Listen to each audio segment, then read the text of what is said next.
హైదరాబాద్లో చెరువులు నాలాలు ప్రభుత్వ ఆస్తుల్ని కబ్జా కోరల నుంచి విడిపించడానికి ఏర్పాటైన హైడ్రా యూటర్న్ తీసుకుంది. ఇప్పుడు ఇంతకీ హైడ్రా తీసుకున్న ఆ యూటర్న్ ఏంటి?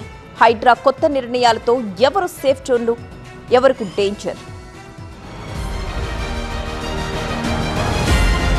గత కొద్ది నెలలుగా హైదరాబాద్లో అక్రమ కట్టడాలపై కొరడా ఝళిపిస్తూ చెరువులను కబ్జా కోరల నుంచి విడిపిస్తూ ముందుకు సాగుతున్న హైడ్రా తాజాగా యూటర్న్ తీసుకుంది. బడాబాబుల అక్రమ నిర్మాణాలు కూల్చివేసినప్పుడు హైడ్రాను అభినందించిన ప్రజలు ప్రభుత్వం నుంచి అనుమతులు తీసుకుని నిర్మాణాలు ముఖ్యంగా పేద ప్రజల ఇళ్లను నిర్దాక్షిణ్యంగా కూల్చివేయడంతో హైడ్రా తీవ్ర విమర్శలు ఎదుర్కొంది. దీంతో హైడ్రా చర్యలపై వ్యతిరేకతను అధిగమించేందుకు ప్రభుత్వం ప్రయత్నాలు మొదలుపెట్టింది. అక్రమ నిర్మాణాలపై హైడ్రా కమిషనర్ రంగనాథ్ కీలక వ్యాఖ్యలు చేశారు.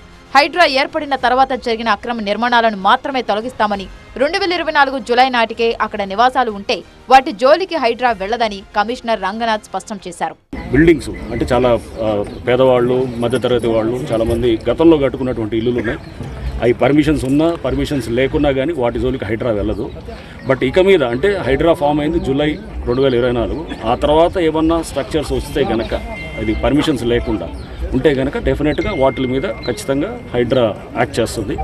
పర్మిషన్స్ గతంలో తీసుకున్నటువంటి పర్మిషన్స్ ఏమైనా ఉండి దానికి అనుగుణంగా కడుతుంటే కనుక దాని విషయంలో కూడా హైడ్రా డెఫినెట్గా గతంలో పర్మిషన్స్ని ఆనర్ చేయాలనేటువంటి ఏదైతే ప్రభుత్వం తీసుకున్న నిర్ణయం ఉందో దానికి అనుగుణంగా యాక్ట్ చేస్తాం.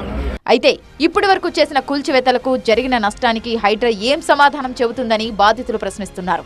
అక్రమ నిర్మాణాలను కూల్చితే సరే కానీ జీహెచ్ఎంసీ, హెచ్ఎండిఏ, డీటీసీపీ లాంటి ప్రభుత్వ సంస్థల నుంచి అనుమతులు తీసుకుని నిర్మించిన ఇళ్లను సైతం హైడ్రా కూల్చి కొందరు సామాన్యులకు గూడు లేకుండా చేసిందని బాధితులు అంటున్నారు. హైడ్రా కొత్త నిర్ణయాలతో ఎవరు సేఫ్, ఎవరికి డేంజర్ అన్న చర్చ ప్రజల్లో జరుగుతోంది.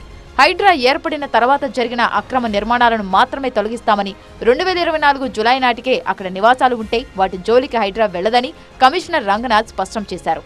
అయితే ఈ నిబంధన వాణిజ్య సముదాయాలకు వర్తించదన్నారు. ప్రభుత్వ విభాగాల అనుమతులున్న నిర్మాణాల జోలికి కూడా హైడ్రా వెళ్లదంటూ రంగనాథ్ క్లారిటీ ఇచ్చారు.